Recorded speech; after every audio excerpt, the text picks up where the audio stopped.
Hi, welcome everybody to this week's edition of the Midway Coaches Corner.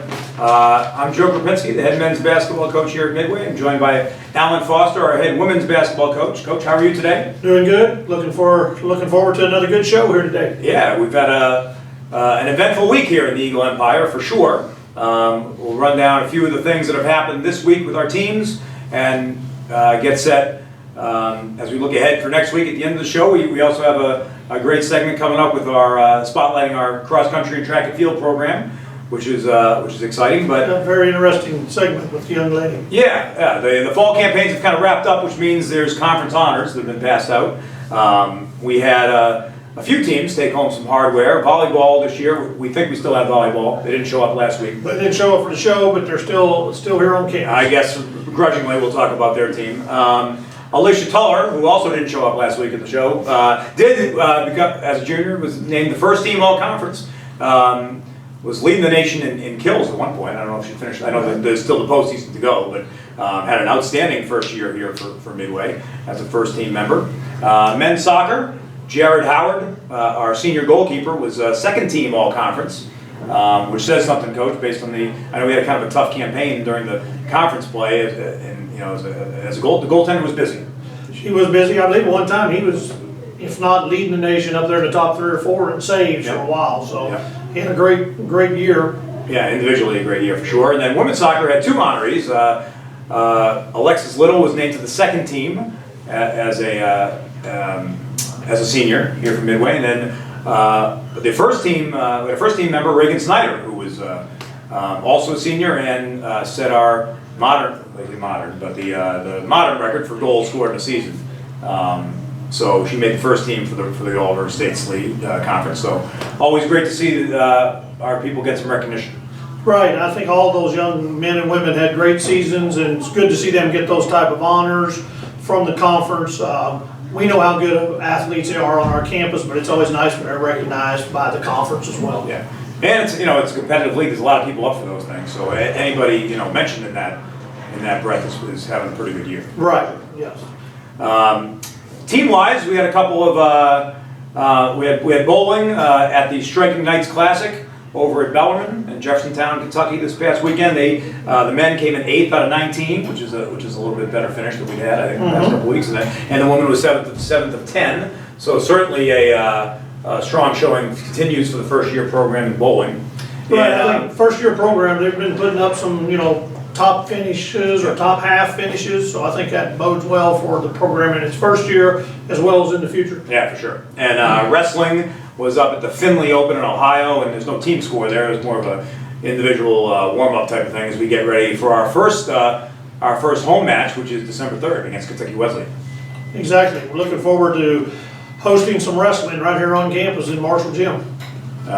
We're looking forward to hosting it. I don't know about the practice schedule is wreaking havoc with that, but it will be good. We had a couple last year, and I think we've got one more this year. So it's always you want to compete in front of your home fans. Exactly. So that's great. And then our teams played this weekend, Coach. This week, some better results for you. You beat Georgetown College, who was receiving votes in the Division I poll on Wednesday here at home. Tell us a little bit about how that went. Well, I thought the young ladies played probably one of their most complete games, all 4 quarters. Played really well and had some great outstanding individual performances from a couple forwards in Jill Enix and Lisa Butler. But as a team, just did all the things that we kind of needed to check the box on game plan wise, and had a little adversity in the second half and got behind, but instead of giving in, fought back and got a 10-point lead. I think led by as many as 18 at one time. So just a really good win, probably the best win of the season, and looking forward to use that to springboard forward some more W's. Yeah, that's hopefully that's what those games are for. Right? We were at that game and really thought your team moved the ball as well as I've seen it move in the early going here. Yeah, I think we did a really good job sharing the ball, and the girls are starting, I think, kind of come together. Chemistry is is always in progress type thing, but we feel like we're getting better. Right. And Coach, you took on the #1 team in the nation, and then went back and had some folks fly in from California to play you. We did. We went over to Georgetown on Tuesday and had a tough outing. I mean, Georgetown's a very good team. We did not come to play. I didn't feel. I thought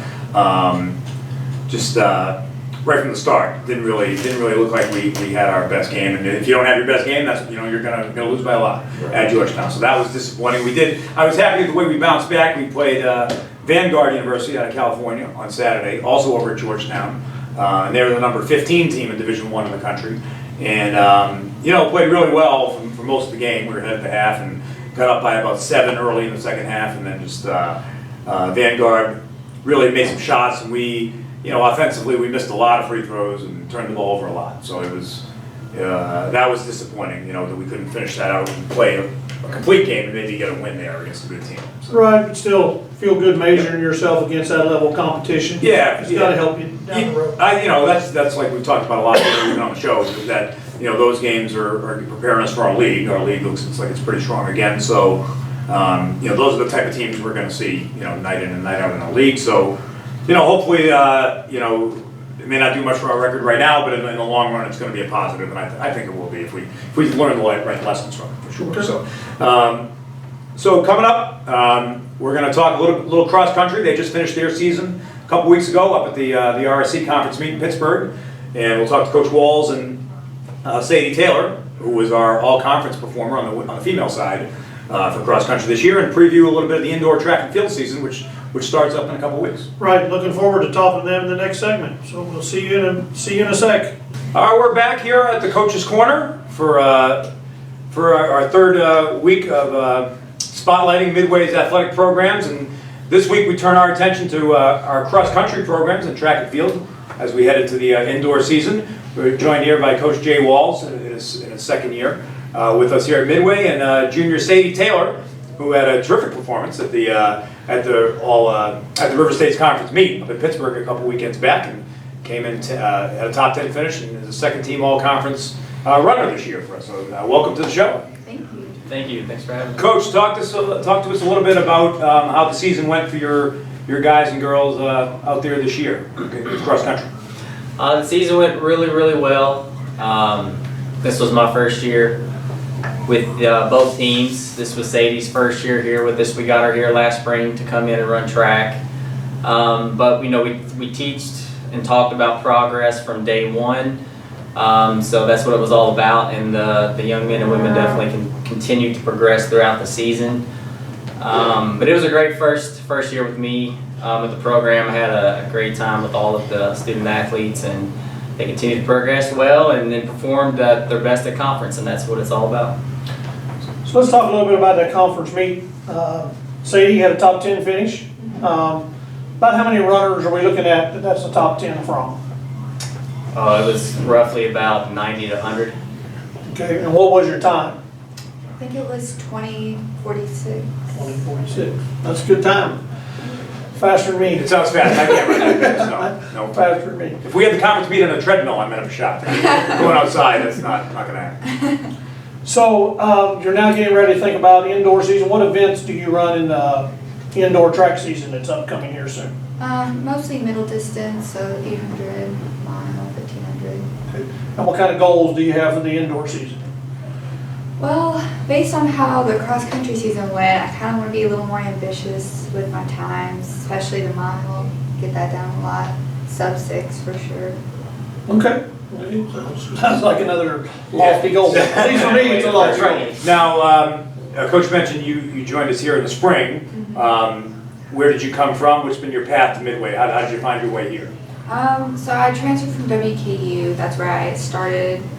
And it wasn't a bad school, it was just really big. I wanted something smaller. And then when I found out I had the opportunity to run again, I took it, and I'm really glad I did. So are we. And you're from Frankfurt, so a local Yes. student athlete, which is great. Coach, how have where have your recruiting efforts taken you? This is the first year now for men's track and field, correct? This is a Yes, varsity sir. sport. We just started the men's track and field programs this year. So first Okay, year. so how does that outlook? We had a signing today, I understand. Yes, we did. We signed a young lady from right here in Georgetown in our backyard to compete on the cross country and track and field team. Excellent. Is that something have you prioritized local recruiting, or is it just how that's worked out? That's something that I definitely try to do. I usually try to keep a 3-hour window, if at all possible. Just that way it makes it easier for friends and family to come to meets and watch us compete if they get that chance or that opportunity. Now, obviously, reached out farther than that. You know, we've got some young men on the track and field program that came all the way from Georgia, Alabama. We have some people from Tennessee. So we even have a young lady on the cross country team that's from Zambia. Oh, wow, okay. Oh, wow, international flavor. That's right. International Yes, sir. flavor. Sadie, another question. Tell us a little bit about your training regimen for cross country, so you were able to place in the top 10. Well, it definitely started this summer and just following the workouts that Coach gave, which it was you know, personal responsibility to do that. We weren't really here with the team to be held accountable, so that helped a lot get me back into cross country shape. And then just the workouts he had for us throughout the season were consistent and definitely they helped us, especially for the conference course, because it was a little more difficult. It was like grounded asphalt and it was hillier, so his workouts definitely prepared us for that. How do you adjust to the different courses, Coach, or Sadie? Well, like what is, do you go in with a different plan of attack for each course, or how much preview time, so to speak, do you have with the course each week? You wanna take that one? Yeah, sure. As soon as we get there, we usually get settled and then go walk it or jog it, map it out a little bit. But like I said, he has us do hill workouts and different like course workouts will be like interval workouts. So whatever it is, even if it is a difficult course, we feel prepared for it. Good. Coach, a little bit about that. What are some of the different types of courses that they actually have to run on? There's a variety of Wide different variety. types of courses. Like she was talking about this past, well, 2 weekends ago at our conference meet. Now that course was a little unlike most that we've never competed on here. It's almost like a crushed gravel bridle path for the majority of the course. But now most of our courses are grass courses. Okay. You might cross a little bit of pavement or concrete here and there. And now there was a little bit more pavement on this course as well too that we had to cross. So, but it's a variety. You know, sometimes golf courses, parks, you know, you name it. Some of them will be flat as a pancake. Some of them will be very hilly, very challenging. So there's a different type out there for everybody. That's good. So obviously a lot more than just run fast and turn left. Oh, yes, sir. Tracks. I like the track. Yeah. Well, that's great. And how does your training change for track, or does it at all? Oh, it changed pretty drastically. Like we had our first track workout Friday, and it was kind of a big reality, you know, check for all of us. It's more about speed and explosiveness. We have to kind of relearn to do our form correctly because that gets more important with shorter distances. And so, Coach, when track season opening up, tell us a little bit about the first meet. It will be opening up Friday, December 6th. We'll be right here in our own backyard at University of Kentucky in Nutter Fieldhouse at the 2019 Blue and White Track and Field opener.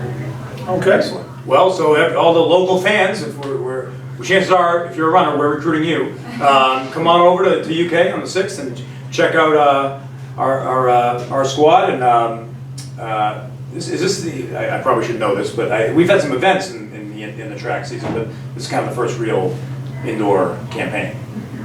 Before we started the women's last year, well, Right. we restarted the women's Right. last year, so this will be the second Gotcha. For year. the men's It'll be the first, first year right. for the men's. Right. Yes, our first meet. Right, excellent. So that's exciting, and it's been a lot of firsts here since I've been here with men coming in, and so just another one on Friday. So hope everybody can head over to UK, check it out. I want to thank Coach Walls and Sadie for coming on, and we'll be back after this.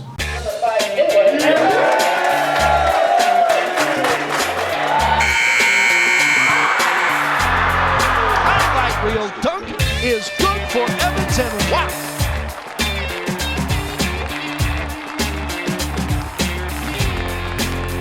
Get recruited at GoMidwayEagles.com.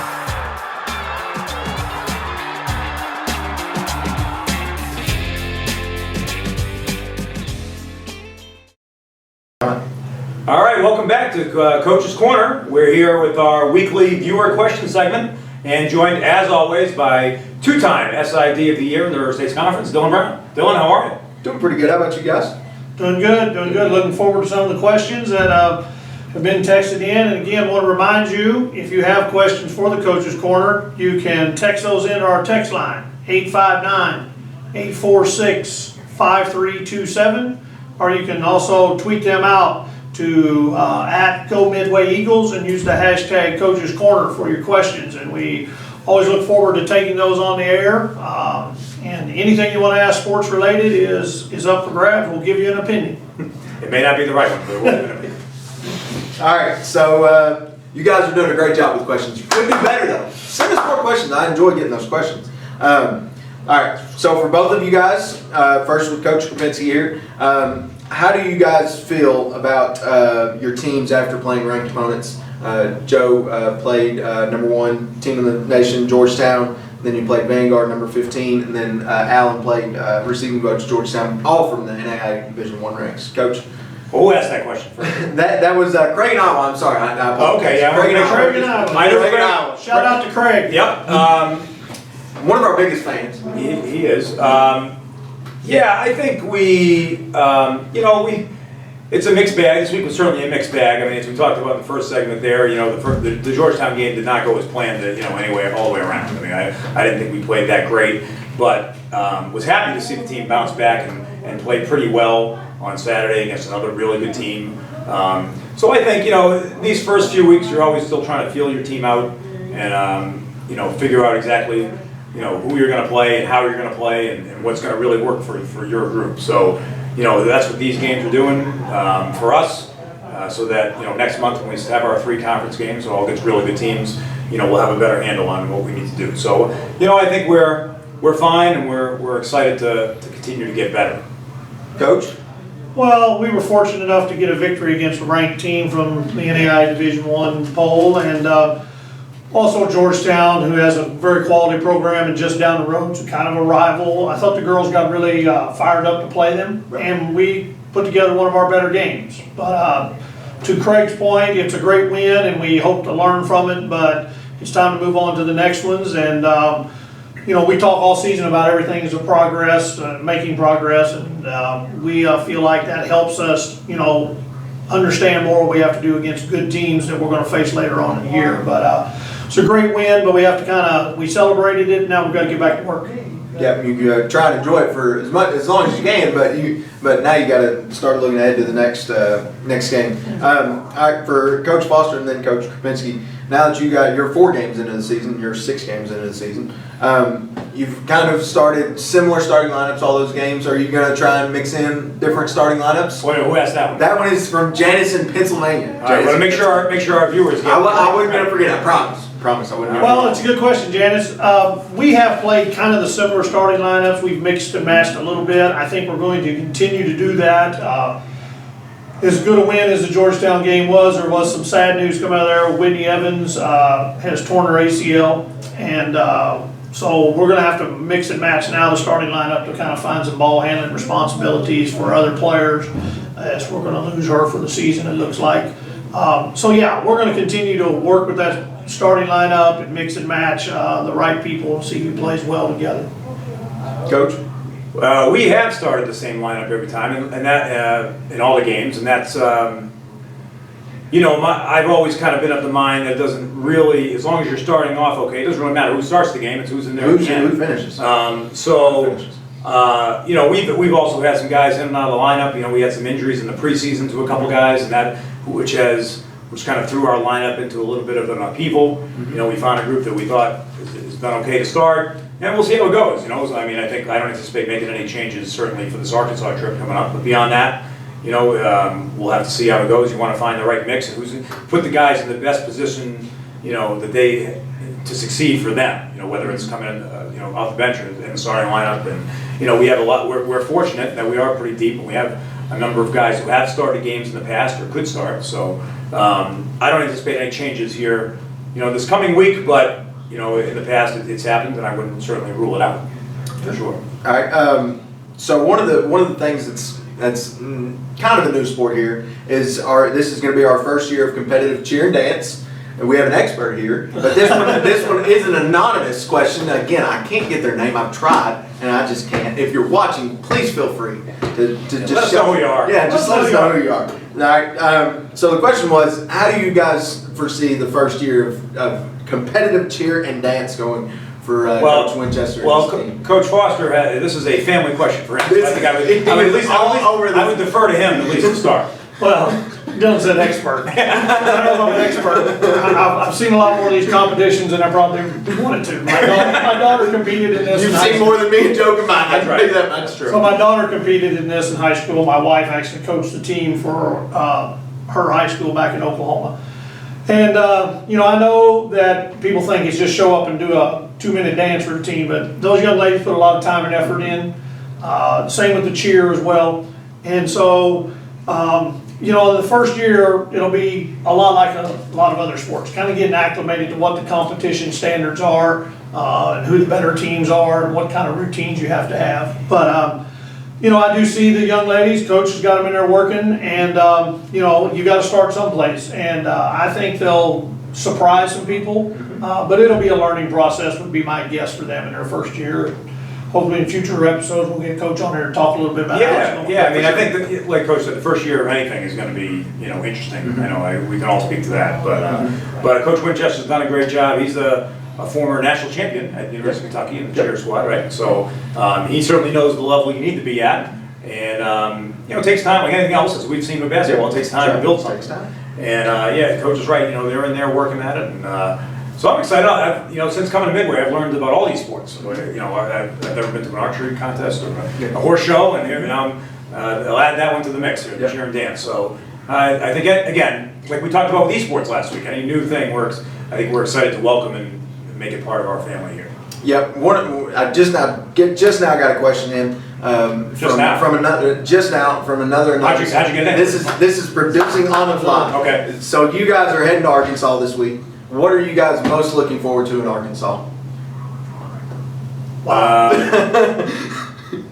Well, what are you most looking forward to? From a basketball standpoint, we want our teams to play well. That's right. And hopefully we can Besides basketball. But from a basketball standpoint, it'll be a long trip, and we're going to spend a lot of time together, the two teams. And so, in all honesty, probably returning. Is the thing we're doing. No offense to Arkansas. No offense. The wonderful people of Arkansas.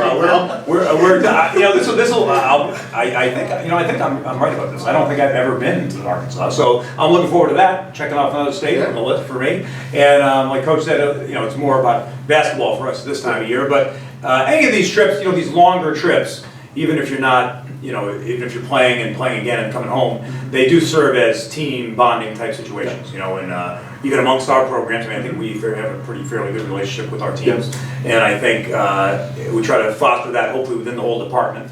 And these type of trips help that. So I think, getting there, getting back, and hopefully getting 2 wins is really what I think we're. 4 wins total. 4 wins total. That's what we're hoping for.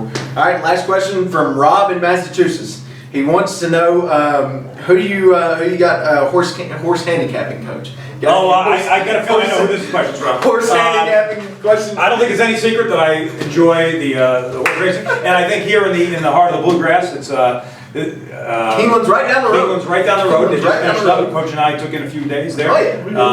I probably donated more to Keeneland than they gave to us. Yes. But now we're into the. Wait a second. We're in the. You can't say that. Me and Coach Foster here can say that. I don't know that you can say that. We're into the fall meet over there at Churchill before we head up to Turfway Park for the winter. So we're going to hopefully start a weekly segment or bi-weekly segment maybe, corner handicapping.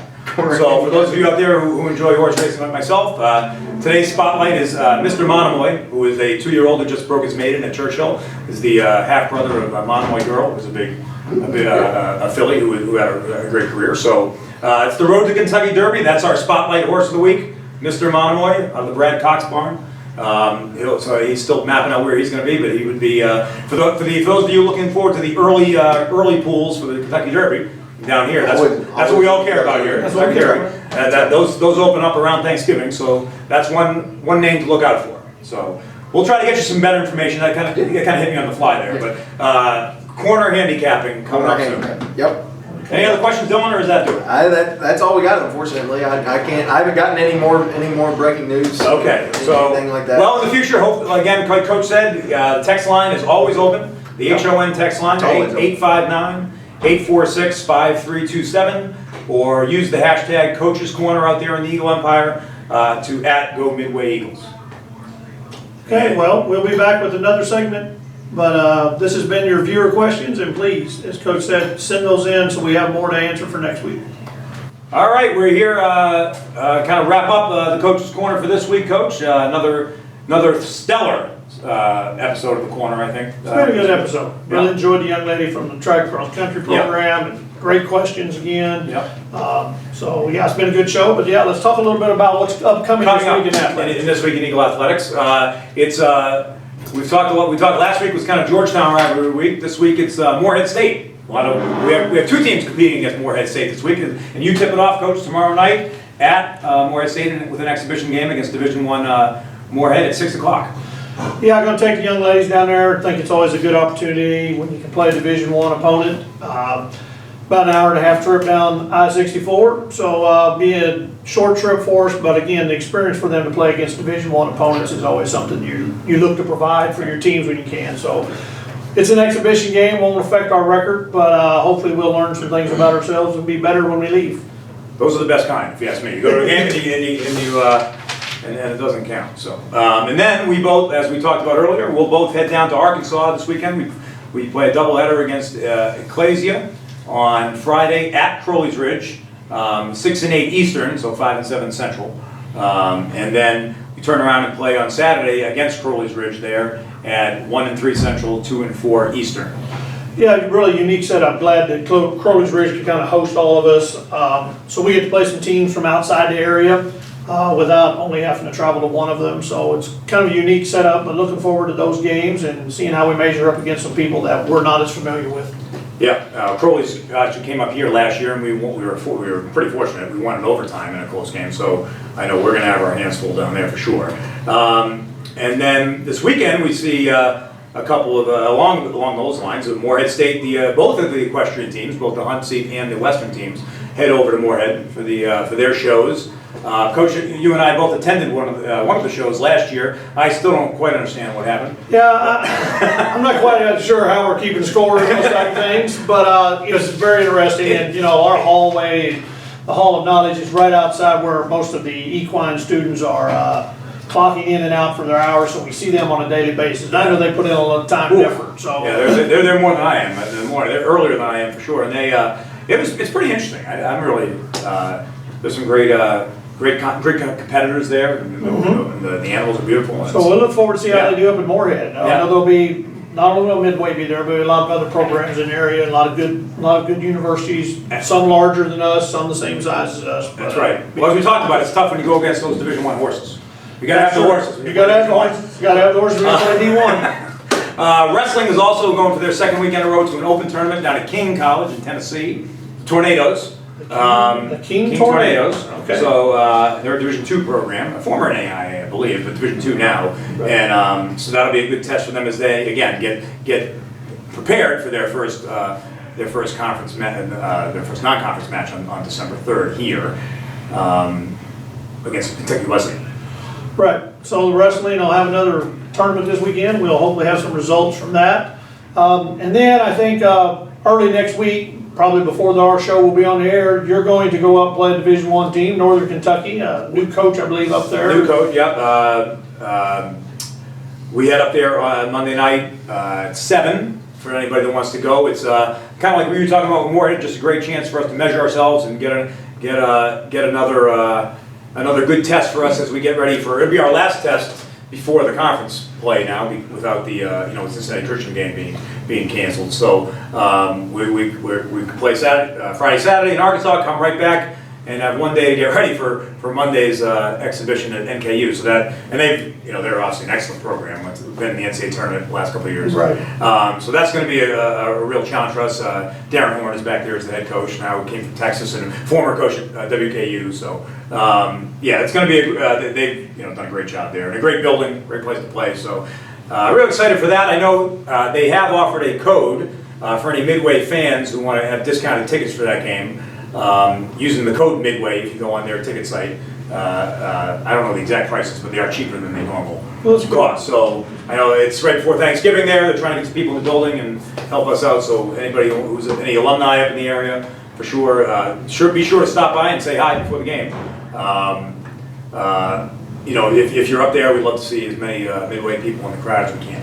Yeah, always nice to see friendly faces when we're on the road. So that'll kind of conclude what's coming up the week. We're going to be back here and try to film one more episode before Thanksgiving, and kind of recap everything we've talked about before we go into the break. But again, thank you for viewing our show and texting in questions, and we're always excited to talk Midway Eagle Athletics. That's right. AIC, great win at Roberts Wesley yesterday. Congrats.